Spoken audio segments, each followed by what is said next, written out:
Vamos lá então, dando continuidade ao nosso curso, vamos trabalhar com a parte 3 da aula em questão, certo? E nessa parte 3 nós vamos falar um pouco do tipo de amostra ou de amostragem, tá legal? O que a gente tem em consideração então? Primeira coisa que eu quero discutir com vocês é o que é, ou tentar definir o que é uma amostragem. E a apostila deixa bem claro que a amostragem é a relação existente entre a amostra e a população de onde a amostra foi extraída, tá legal?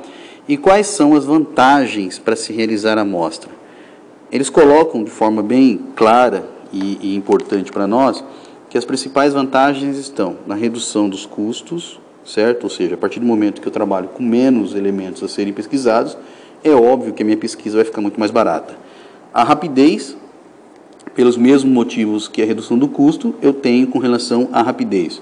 Se eu preciso pesquisar menos e consigo obter informações com um número reduzido de entrevistados, ou de observações, ou de dados, certo? É óbvio que eu vou ter rapidez. Então, o que está diretamente ligado nisso aqui é o número ou a quantidade de dados pesquisados, tá? Quantidade de dados pesquisados. Isso é muito importante para a gente, tá ok? Depois nós temos amplitude e flexibilidade. É óbvio que se eu trabalho com menos dados, se eu tenho um número de dados reduzido, eu consigo fazer uma pesquisa que possa ser mais flexível, que possa ter uma amplitude maior. E por último, a exatidão dos resultados. Quando eu falo de exatidão dos resultados, eu estou falando aqui de recursos humanos mais qualificados, tá? Eu estou falando de pessoas com mais condições de fazer a pesquisa, de fazer as entrevistas. Por quê? Porque o número de entrevistas e de pesquisas é bem menor, tá? Quais são os tipos de amostragem, características básicas da amostragem? Primeiro, nós temos o plano de amostragem, que é o plano de como será retirada a amostra, e as unidades amostrais, que são as unidades selecionadas para compor a amostra, tá legal? A amostragem pode ser probabilística, quando a gente conhece, quando é conhecido a probabilidade de um determinado elemento pertencer à amostra. Então você tem aqui probabilidade, você tem probabilidade conhecida, certo? Ou pode ser não probabilística, quando você não conhece a probabilidade do elemento participar da amostra, tá? Não conhece a probabilidade do elemento pertencer à amostra. Isso aqui está muito mais vinculado às características que eu tenho para obter os elementos da amostra, o acesso para os elementos da amostra, ou não ter acesso a todos os elementos que podem compor a amostra, tá ok? Quando eu falo de probabilidade de amostragem probabilística, eu tenho aleatória simples, sistemática, estratificada e por conglomerados. E amostragens não probabilísticas, nós temos a esmo, tensional e por cotas. Nós vamos falar na aula de hoje desse tipo de amostragem aqui, ou dessas formas de realizar amostragens probabilísticas, tá legal? Na próxima aula falaremos das outras. Amostragens probabilísticas, que são aquelas que nós conhecemos, que a probabilidade é conhecida. Elas podem ser aleatórias simples, sistemáticas, estratificadas ou por conglomerado. O que a gente tem como amostragem aleatória casual simples? É aquela amostragem que a gente vai fazer sorteio, tá? Você pode pensar em uma forma de identificar os elementos, ou por numeração, ou por letras, ou alguma forma, e você vai realizar sorteios aleatórios dos elementos que irão compor a amostra. É óbvio que esse tipo de amostragem só faz sentido se a minha população for homogênea. Se para as características que eu quero discutir, a população tem sempre as mesmas características, ou características que não diferenciam uma da outra, tá ok? E aí eu posso fazer uma amostragem aleatória simples, tá legal?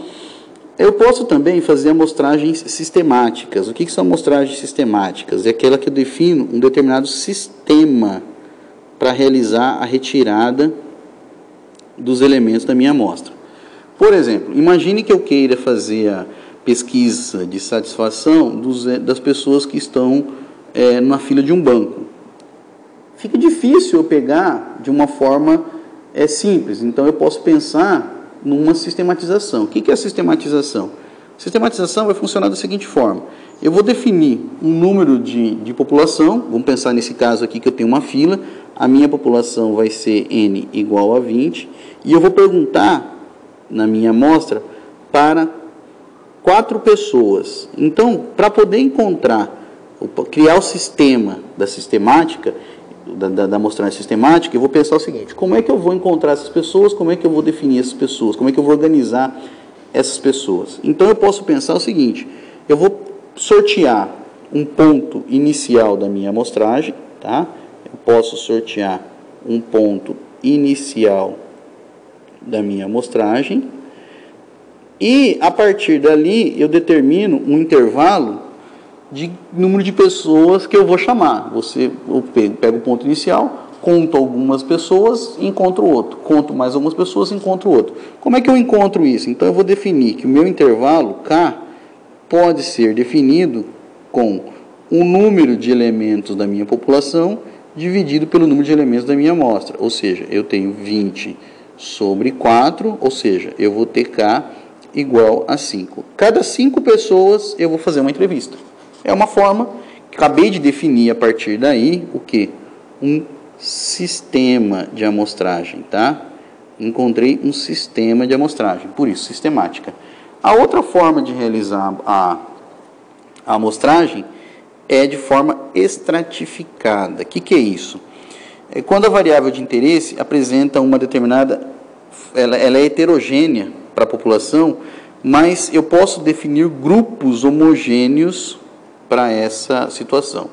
Por exemplo, eu vou definir grupos homogêneos dentro da minha amostra para a pesquisa eleitoral. Então, eu penso em grupos homogêneos de números de nível de escolaridade, sexo, determinada região do país, acesso à informação, coisas do tipo, tá ok? Então, essas são algumas das características que eu posso levar em consideração.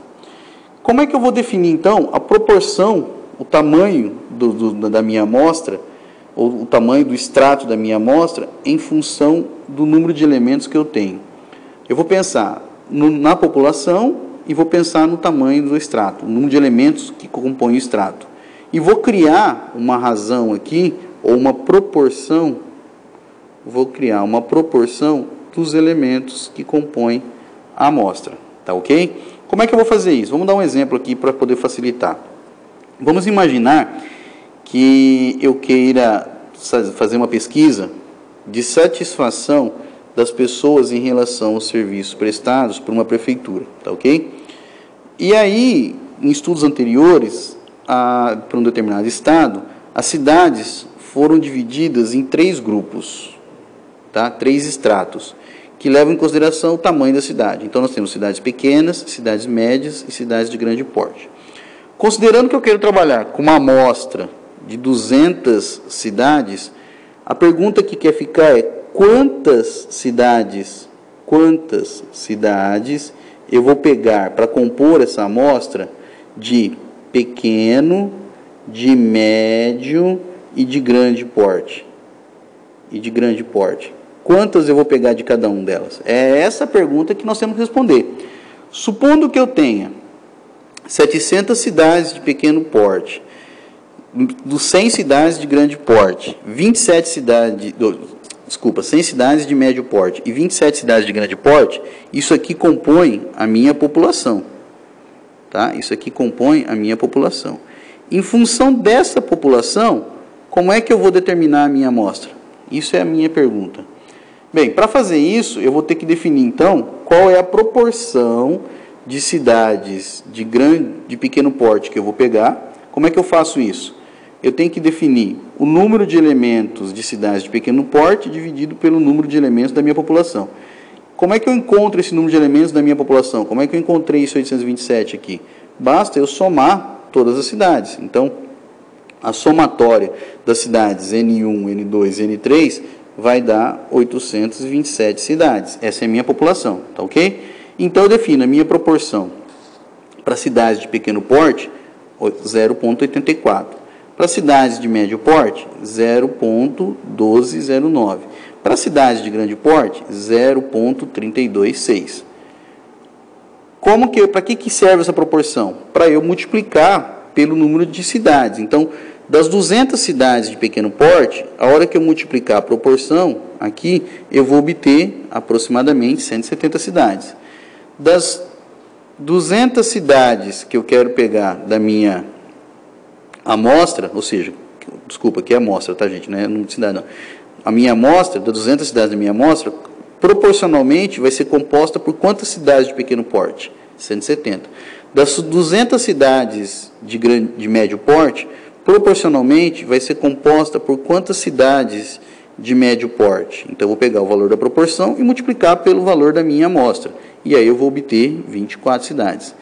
Das 200 cidades que compõem a minha amostra, quantas serão de grande porte? Eu vou pegar a proporção e vou multiplicar pela amostragem. Então, eu vou pegar e vou obter aproximadamente 6 cidades de grande porte. Essas cidades aqui fazem parte da minha amostra, fazem parte da minha amostragem, tá? Então, é aqui que eu vou definir quem são, o quanto são os meus elementos, tá legal? Bem, e depois eu tenho, por último, a chamada amostragem por conglomerado, que apesar da amostragem estratificada apresentar resultados que são satisfatórios, a implementação é dificultada, às vezes, nem sempre, isso é verdade, pela falta de informação sobre a população para se fazer a estratificação, tá? Aquela relação lá que nós temos. Então, os conglomerados são definidos em razão da experiência do gestor ou do pesquisador, que geralmente pode definir os conglomerados por fatores geográficos, como bairro, quarteirões. A utilização da amostragem por conglomerados possibilita a redução significativa do custo no processo de amostragem. Portanto, conglomerado é um subgrupo da população que individualmente reproduz a população. Esse tipo de amostragem é muito útil quando se faz pesquisas nível nacional. Exemplo de pesquisa de nível nacional são as pesquisas que fazem a pesquisa por domicílio, né, do IBGE. Então, você tem os tipos de domicílio aqui, e aí eu sorteio entre os tipos de domicílio aqueles que vão representar a minha amostra, ou seja, eu vou fazer uma seleção aleatória dos conglomerados, tá ok? Muito obrigado, até a próxima aula nossa, e mais uma vez, posso parecer demais, mas recomendo leitura do material, tá ok? Um abraço e até mais.